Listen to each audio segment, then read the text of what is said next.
करके या तो बहुत अमीर बन सकते हैं या फिर हम अपने पैसे बर्बाद कर सकते हैं। ये पूरा खेल एक इम्पोर्टेंट चीज़ पर डिपेंड करता है, वो ये कि हम कौन से स्टॉक पिक करते हैं। तो आज की वीडियो में हम ये पता लगाएंगे कि आप इन्वेस्टिंग के लिए अच्छे स्टॉक्स कैसे पिक कर सकते हो बिना कोई फाइनेंशियल नॉलेज और इन्वेस्टिंग बैकग्राउंड के, जिसके ज़रिए आप अपने पैसे को मल्टीप्लाई कर सकते हो।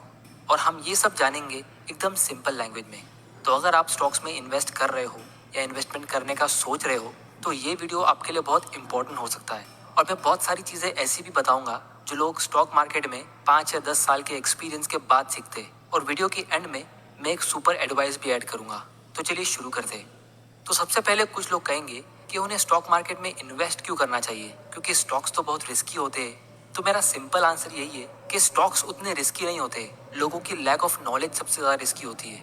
क्योंकि वही स्टॉक मार्केट से बहुत सारे इन्वेस्टर्स कंटिन्यूसली अपनी वेल्थ बढ़ा रहे हैं, वो भी बहुत तेज़ी से कंपाउंडिंग के जरिए।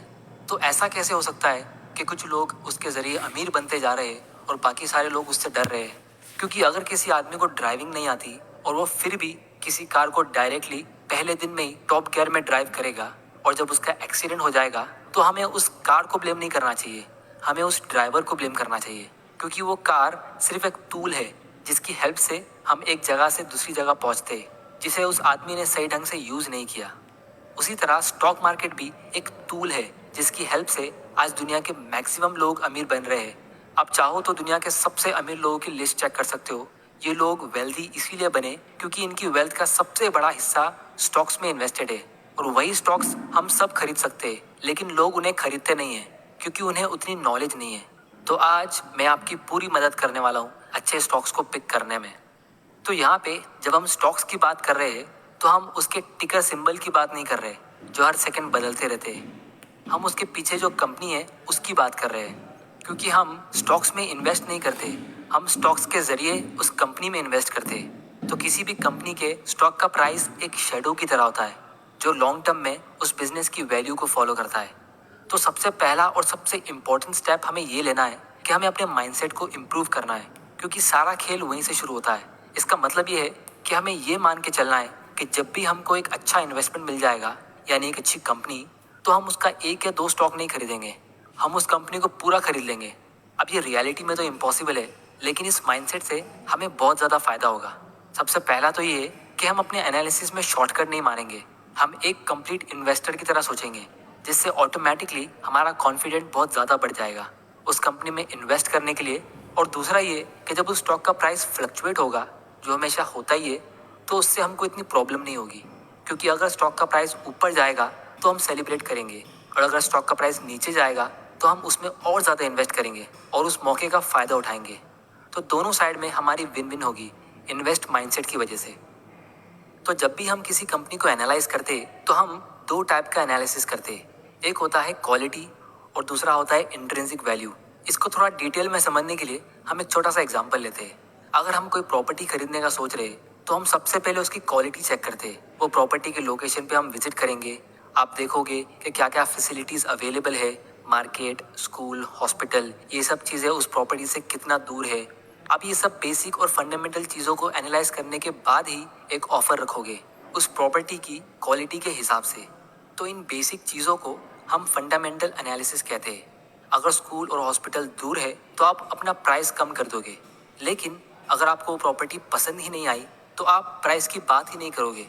और अगर आप कन्विंस हो जाते हो कि प्रॉपर्टी बहुत अच्छी है और आपको उसका फ्यूचर भी अच्छा लग रहा है, जैसे बाजू में एक मेट्रो स्टेशन बनने वाला है या मॉल बनने वाला है वगैरह वगैरह, तो आप उसके लिए थोड़ा सा ज़्यादा पे करने के लिए रेडी हो जाओगे।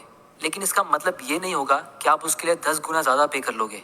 तो रियल एस्टेट में एक प्रॉपर्टी से दूसरी प्रॉपर्टी के बीच इतना ज़्यादा प्राइस डिफरेंस होता नहीं है, लेकिन स्टॉक मार्केट में ऐसे एबनॉर्मल प्राइस डिफरेंस अक्सर होते रहते हैं। जो स्टॉक टेम्परेरीली थोड़ा सा पॉपुलर हो जाता है वो अक्सर बहुत ज़्यादा महंगा बिकने लगता है, क्योंकि उसमें पूरे दुनिया के लोगों की नज़र होती है और सेक्टर की दूसरी कंपनीज के मुकाबले वो काफ़ी गुना आगे निकल जाता है सिर्फ प्राइस के मामले में। और इसीलिए न्यू इन्वेस्टर्स अक्सर इसमें धोखा खाते हैं, क्योंकि वो ऐसे पॉपुलर स्टॉक्स को रॉन्ग टाइम पे खरीद लेते हैं। ये चीज़ को हम आने वाले वीडियोस में एकदम डिटेल में डिस्कस करेंगे जब हम वैल्यूएशन की बात करेंगे। अब कुछ लोगों को ये सुनने में थोड़ा कॉम्प्लिकेटेड लग रहा होगा, लेकिन रियलिटी में ये पूरा प्रोसेस काफ़ी सिंपल है और हमारी जनरेशन में ये प्रोसेस और भी ज़्यादा सिंपल हो चुका है। बस प्रॉब्लम ये होती है कि लोगों को पता नहीं होता है कि रिसर्च करनी कैसे है और कहाँ करनी है। कुछ लोग अपने ब्रोकरेज अकाउंट की रिसर्च करने में महीनों लगा देते हैं, लेकिन स्टॉक्स के लिए एक दिन भी रिसर्च नहीं करते, क्योंकि ब्रोकरेज अकाउंट चुनते वक्त उनको पता होता है कि उन्हें क्या क्या चेक करना है, जैसे वो ब्रोकर की फीस, उसकी सर्विस, उसका प्लेटफॉर्म वगैरह वगैरह। लेकिन स्टॉक्स में लोगों को पता नहीं होता है कि उन्हें क्या चेक करना चाहिए और कहाँ पे। इसीलिए अगर आप मेरे कुछ वीडियोस कुछ महीनों तक देखोगे तो आप भी समझ जाओगे कि स्टॉक्स की रिसर्च कैसे की जाती है और आप खुद अपने लिए अच्छे स्टॉक्स सिलेक्ट कर सकते हो। और यही प्रॉब्लम सॉल्व करने के लिए मैंने ये चैनल बनाया है। तो अगर आपने यहाँ तक वीडियो को देख लिया है तो आगे बढ़ने से पहले इस वीडियो को लाइक कर दो, ताकि मुझे पता चल सके कि आप तक वैल्यू पहुँच रही है। और अगर आपको अपने लिए एक ब्रोकरेज अकाउंट ओपन करना है तो आप लोगों को मैं अपस्टॉक सजेस्ट करूंगा डीमैट और ट्रेडिंग अकाउंट के लिए, क्योंकि इनकी सर्विस मैं सालों से यूज कर रहा हूँ और इनका प्राइसिंग भी बहुत कम है, क्योंकि ये एक डिस्काउंट ब्रोकर है। और फिलहाल इनका एक ऑफर चल रहा है कि आप फ्री में न्यू अकाउंट ओपन कर सकते हो, जिसका लिंक मैं नीचे डिस्क्रिप्शन में डाल देता हूँ। तो अब हम स्टॉक पिक करने के लिए ये वेबसाइट पे आते हैं, tickertip.in पे। इसकी लिंक भी मैं नीचे डिस्क्रिप्शन में डाल देता हूँ। तो अगर हम यहाँ स्टॉक्स पे क्लिक करेंगे तो हमें ये डायरेक्टली किसी स्टॉक का नाम एंटर करने का ऑप्शन दे रहा है, लेकिन मैं यहाँ पे ये अज्यूम कर रहा हूँ कि हमें अभी कोई भी स्टॉक का नाम नहीं पता है, क्योंकि हम बिल्कुल जीरो नॉलेज से स्टार्ट कर रहे हैं। तो उसके लिए हम यहाँ पे स्क्रीनर पे क्लिक करते हैं और मैं यहाँ पे एक क्लोजिंग प्राइस और पीई रेशियो को रिमूव कर देता हूँ, क्योंकि ये पीई रेशियो एक वैल्यूएशन रेशियो है, जिससे हमें एक आइडिया मिलता है कि कंपनी सस्ती है या महंगी। लेकिन बिना उसके फंडामेंटल्स को समझे ये इन्फॉर्मेशन हमारे कुछ काम की है ही नहीं, जैसे मैंने आपको थोड़ी देर पहले बताया। क्योंकि 10,000 रुपये में ये फ़ोन बहुत महंगा है और 20,000 रुपये में ये फ़ोन बहुत सस्ता है। ये चीज़ हमको इसलिए पता है क्योंकि हमें इन फ़ोन्स की बेसिक नॉलेज, हमें इन फ़ोन्स के फीचर्स, इन ब्रांड्स की क्वालिटी पहले ही पता है। मतलब हमें इनके फंडामेंटल्स ऑलरेडी पता है। तो इसी तरह कोई स्टॉक अगर 100 रुपये का है या फिर उसका पीई रेशियो 10 का है, तो इसका मतलब ये नहीं कि वो सस्ता है। या अगर कोई स्टॉक 10,000 रुपये का है और उसका पीई रेशियो 100 का है, तो इसका मतलब ये नहीं कि वो महंगा है। जैसे हम यहाँ पे देख सकते हैं कि ये सब कंपनीज का पीई रेशियो सिंगल डिजिट में है, तो इसका मतलब ये नहीं कि ये कंपनी सस्ती है। हमें ये पता लगाना है कि वो कंपनी उसकी फंडामेंटल वैल्यू के मुकाबले कितने में मिल रही है, और इसी को हम वैल्यू इन्वेस्टिंग कहते हैं, जिसको आप अभी सीख रहे हो और कुछ ही महीनों में आप भी इसके एक्सपर्ट बन जाओगे। और अगर आपको पी रेशियो के बारे में बिल्कुल भी नहीं पता, तो मैं इसको वैल्यूएशन के टाइम में एकदम डिटेल में डिस्कस करूंगा। तो इसीलिए आप यहाँ पे देख सकते हो, यहाँ पे कुछ वैल्यूएशन के फिल्टर्स है और ये बाकी सारे फिल्टर्स हमें उस बिजनेस की क्वालिटी को समझने में हेल्प करेंगे। अब आप में से कुछ लोग कहेंगे कि हमें इतने सारे फिल्टर्स और रेशियोज को जानने की जरूरत क्या है। तो जब कोई आदमी एक छोटा सा बिजनेस शुरू करता है, जैसे कोई छोटा सा जनरल स्टोर, तो उसको प्लस माइनस और ऐसे बेसिक कैलकुलेशंस पता होना चाहिए, क्योंकि वही बेसिक कैलकुलेशन उसकी हेल्प करेगा ट्रांजैक्शंस करने में, यानी डेली ऑपरेशनल एक्टिविटीज में। और अगर उसको इतना भी नहीं आता तो उसे सीखना पड़ेगा, वरना वो एक बिजनेसमैन नहीं बन सकता। हमें जॉब या मजदूरी करने के लिए ये सब कैलकुलेशंस की जरूरत नहीं है, लेकिन बिजनेसमैन बनने के लिए हमें ये कैलकुलेशन सीखना जरूरी है। तो उसी तरह स्टॉक्स में इन्वेस्ट करने के लिए हमें प्लस माइनस के साथ डिवाइड, परसेंटेज और रेशियोज पता होना जरूरी है। वो इसलिए क्योंकि हम ऐसे बिजनेस में इन्वेस्ट कर रहे हैं जिनका ऑपरेशंस और ट्रांजैक्शन बहुत बड़े स्केल में होता है। तो हमें ये भी पता होना चाहिए कि हमारे मैनेजर ने कितना रुपये लगाया और उसमें कितना कमाया और कितने टाइम में कमाया। क्योंकि अगर अनिल अंबानी अपनी कंपनी में 100 करोड़ का इन्वेस्टमेंट करता है और साल के एंड में 2 करोड़ का प्रॉफिट कमाता है, और दूसरी तरफ एक छोटा बिजनेसमैन 1 करोड़ का इन्वेस्टमेंट करता है और उसमें 50 लाख का प्रॉफिट कमाता है, तो पहली नज़र में आपको 2 करोड़ का प्रॉफिट ज़्यादा लग रहा होगा, लेकिन उसका रिटर्न ऑन इन्वेस्टमेंट सिर्फ 2% का है और इस छोटे बिजनेसमैन का ROI 50% का है। मतलब लंबे समय में ये छोटा बिजनेसमैन ज़्यादा स्पीड में ग्रो होगा। तो सबसे इंटरेस्टिंग बात यहाँ पे ये है कि हम बहुत ज़्यादा लकी है, क्योंकि हम ऐसे टाइम में जी रहे हैं जहाँ हमें ये सब रेशियोज को मैनुअली कैलकुलेट करने की ज़रूरत ही नहीं है। बेंजामिन ग्राहम के टाइम पे, जिसने ये वैल्यू इन्वेस्टिंग को स्टार्ट किया, वो टाइम पे कंप्यूटर्स तो क्या, कैलकुलेटर भी नहीं होते थे। और वॉरेन बफेट ने खुद कहा है कि जब वो कॉलेज से ग्रेजुएट हुए थे 1950s में, तो उनको कंपनीज के एनुअल रिपोर्ट और फाइनेंशियल मैगजीन से नंबर्स पिक करके एक एक चीज़ को खुद कैलकुलेट करना पड़ता था, और वो बहुत ज़्यादा टाइम कंज्यूमिंग था। बहुत दिनों की रिसर्च के बाद उनको एक अच्छी कंपनी मिलती थी। लेकिन आज हमें ये सारी लिस्टेड कंपनीज का रेशियोज और ऑलमोस्ट सारी इन्फॉर्मेशन एक जगह पे मिल रही है, बिना कोई मेहनत किए, घर बैठे बैठे। तो इसीलिए आज की तारीख में सबसे स्मार्ट आदमी वो है जो इस रेडीमेड इन्फॉर्मेशन को अच्छे से एनालाइज करना सीख ले। तो यहाँ पे हम निफ्टी 100 सिलेक्ट करते, मतलब इंडिया की सबसे बड़ी 100 कंपनीज, और कंज्यूमर स्टेपल्स का सेक्टर सिलेक्ट करते, यानी एफएमसीजी सेक्टर, जैसा हमने लास्ट वीडियो में डिस्कस किया था। फिर हम यहाँ पे प्रॉफिटेबिलिटी में 5 year average return on equity का फिल्टर ऐड करते, जिसको हमने लास्ट वीडियो में समझा था। फिर उसके बाद हम ये ग्रोथ वाले सेक्शन में 5 ईयर हिस्टोरिक ईपीएस ग्रोथ वाला फिल्टर ऐड कर लेते।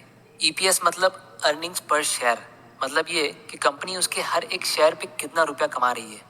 और ये वाला फिल्टर उस अर्निंग्स की ग्रोथ का है, मतलब वो कंपनी की अर्निंग्स कितना स्पीड में ग्रो हो रही है। और यहाँ पे इन्होंने लिखा है कि पहले से ही एक्स्ट्रा ऑर्डिनरी आइटम्स को एक्सक्लूड करके कैलकुलेट किया गया है। इसका मतलब ये होता है कि अगर कोई कंपनी जो बिस्किट सेल करती है, लेकिन वो अचानक से कोई सालों पुरानी प्रॉपर्टी बेच के प्रॉफिट अर्न कर रही है, तो वो प्रॉफिट उसके नॉर्मल प्रॉफिट्स में ऐड नहीं होना चाहिए, क्योंकि वो एक एक्सेप्शन है, यानी एक एक्स्ट्रा ऑर्डिनरी प्रॉफिट।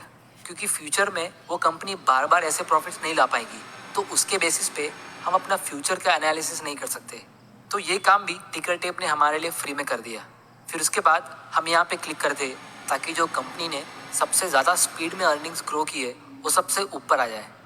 अब ये जो टॉप 3 कंपनीज है, आप इन कंपनीज का नाम देखो और हम इनके प्रोडक्ट्स चेक करते हैं। इन तीनों कंपनी के पास ऐसे प्रोडक्ट्स है जो अपनी क्वालिटी और ब्रांड के लिए काफ़ी ज़्यादा फेमस है, जिसकी वजह से वो अपनी अपनी कैटेगरी के मार्केट लीडर है। जैसे नेस्ले के पास मैगी है, ब्रिटानिया के पास गुड डे है, और मैरिको के पास पैराशूट ऑयल है।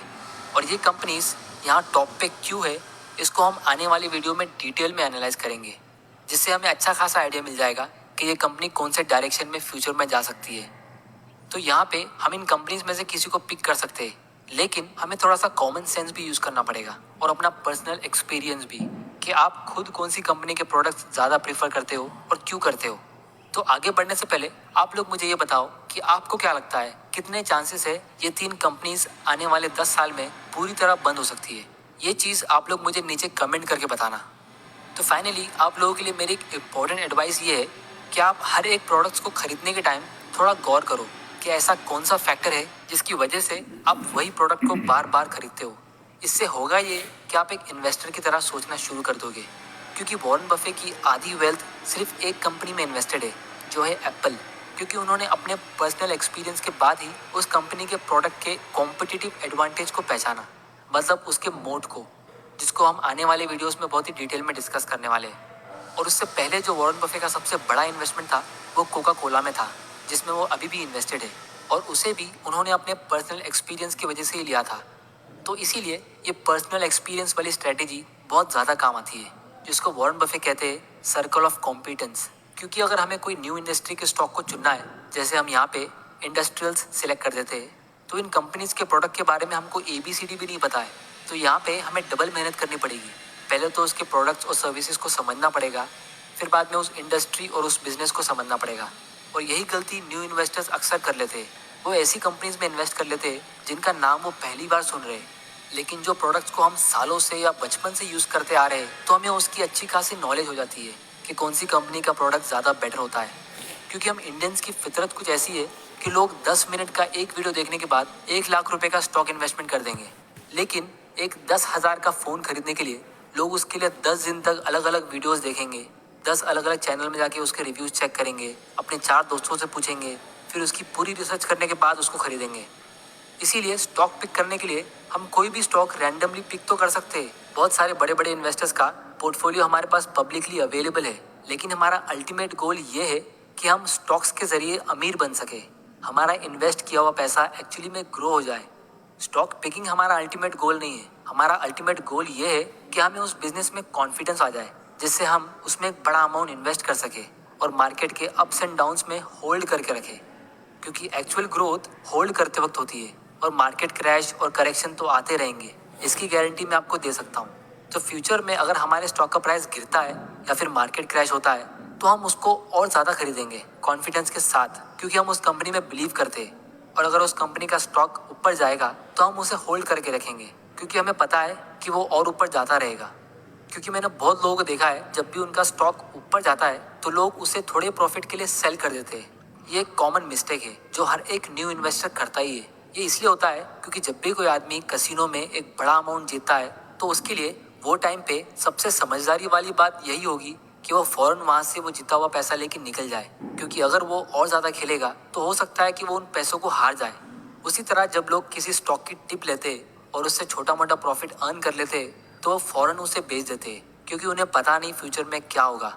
तो उनके दिमाग में यही थिंकिंग होती है कि जितना आ रहा है उतना प्रॉफिट ले लो, हो सकता है वो स्टॉक वापस नीचे गिर जाएगा।